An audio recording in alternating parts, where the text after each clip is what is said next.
So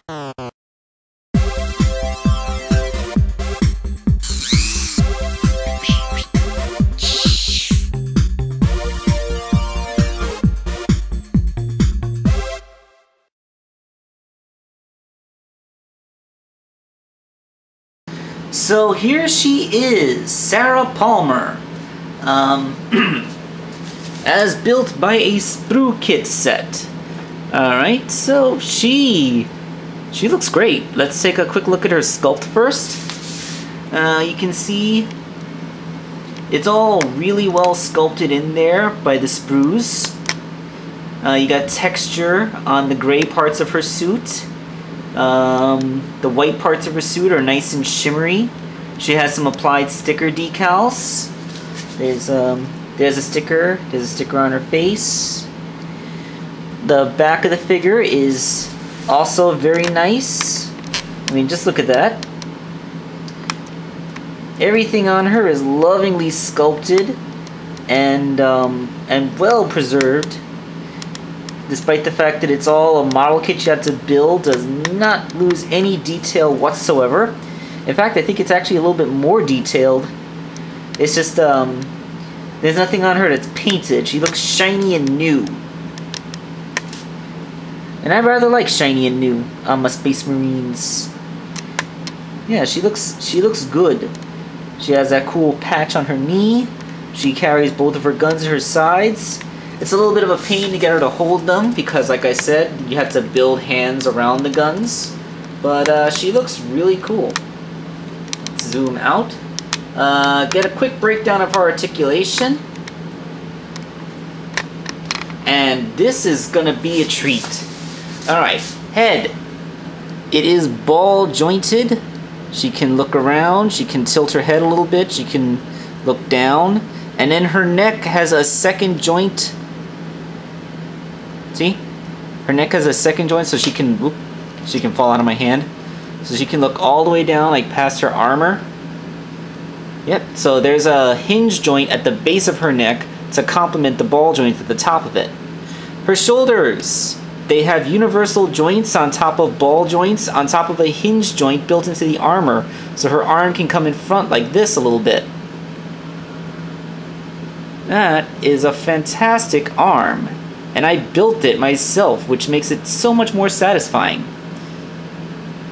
She has a bicep swivel up here. Oh, by the way, everything is silky tight.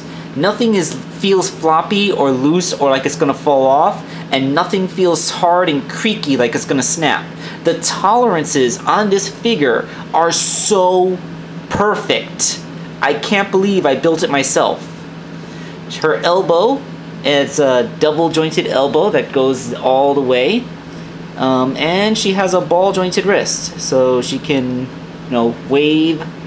She can act like she wants to hold the world in her hands. All that great ball jointed hand goodness. The other hand is a fist. I kind of wish she came with two open hands, because I like the way she looks with open hands. Okay, let's get her arms out of the way. Below that, she has a waist joint. It's a swivel. It's kind of restricted, but only restricted in the amount that a normal human waist would be able to bend. So you can't get her so like her chest is on her back or anything like that.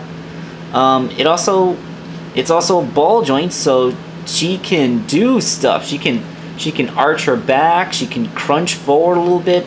She can hula dance if she wanted to. I'm gonna take the guns off because they're getting in the way of my hands, but the guns, they simply friction clip into place and they come right off. Again, that clip does not feel tight or loose. It is perfect. Hips. They don't have much freedom to go outwards because of the sculpt of her armor. Then again, you don't exactly need to be doing splits in a Spartan armor.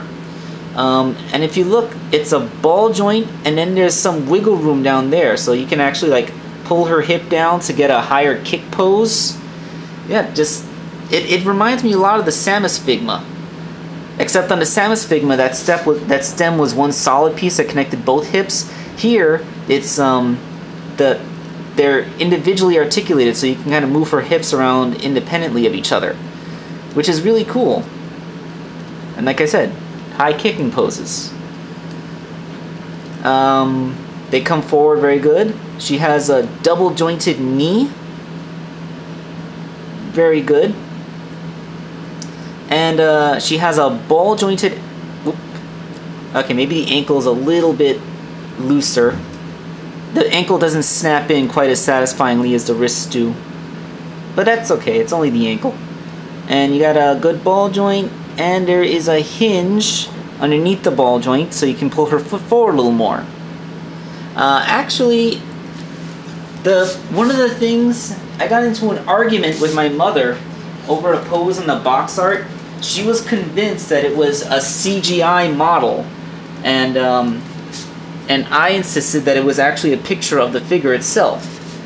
So let's see if we can get her to replicate the pose from the box art cover.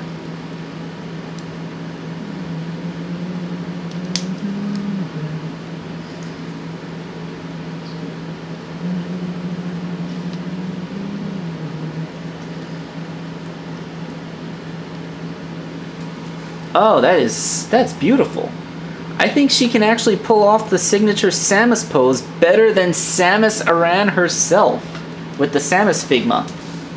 For context, here's the box. I mean, there's some subtle differences, like I can reposition her waist, but no, she did it. She pulled it off. She pulls off the I'm down on one knee pose perfectly. That's fantastic. The articulation on this thing is superb. Beyond anything I've ever seen on a Halo figure before. For side-by-side comparison, here's my McFarlane cat figure. You know, the one from Halo Reach. I did a review of her a long time ago, mostly as a joke because she has the same name as a friend of mine. And she's holding in her left hand here the gun from the Sarah Palmer figure. It is perfectly compatible and she can hold it. And as you can see, it matches the gun she comes with pretty well. So yeah, no inaccuracies on the gun sculpt. In terms of sculpt, they're about equal to each other. They both have fantastic sculpts and look great. In terms of paint job, by virtue of the fact that this has no paint, only a couple of sticker decals, versus this one has a very intricate weathered paint effect going on. She's supposed to be painted to look like her armor is dinged and scuffed and it's been through stuff. Like you can see down in her shins, the paint, the armor would have been pristine and blue the whole way, but it looks like her shins have been worn by slogging through mud, so the paint has come off. And they accomplished a really nice gradient effect there. So if you would go to the McFarlane figures if you really like a weathered paint job, an armor that looks like it's been worn through battle, and you don't want to go through the effort of doing that yourself on this. But it's unfair to compare their paint jobs. Then again, I guess I kind of have to give it the paint job thing because this thing's articulation, though good, is nowhere near as good as this one. Her hips just don't have the same range. Her knees are not double jointed. Her elbows aren't double jointed.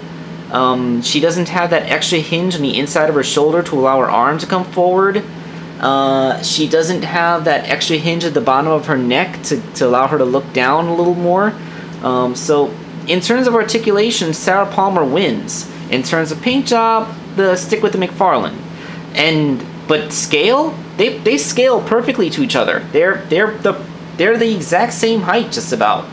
So there's absolutely, if you were thinking maybe you don't want to get this one because you're afraid it might not scale right if you already have a McFarlane Halo shelf, then don't worry because the scale is perfect. So if you have a big Halo collection, then this is perfectly fine to add to it. If you don't have a Halo collection, I still recommend this because look at how cool it is. I love this thing. I mean, and again, just like I said with this, it's great at looking feminine without looking over-sexualized. I mean, this is a female Spartan suit. This is just a Space Marine suit made for a woman. It looks fantastic, and I love the whole thing. I mean, I'm no big Halo fan, but I do love sci-fi, and I love power armor suits, and I think this looks great. So I would totally recommend the Sprue Kit Halo figures. I'm not going to get any more Sprue Kits because this is the only female in the line as far as I'm aware. But yeah, like, Sprue Kits are totally a thing that is great. The action figures you get are great. If you like building models, they are fun models to build. And yeah, now I'm just repeating myself and gushing, so this is Wakeangel2K1, and I'm signing out.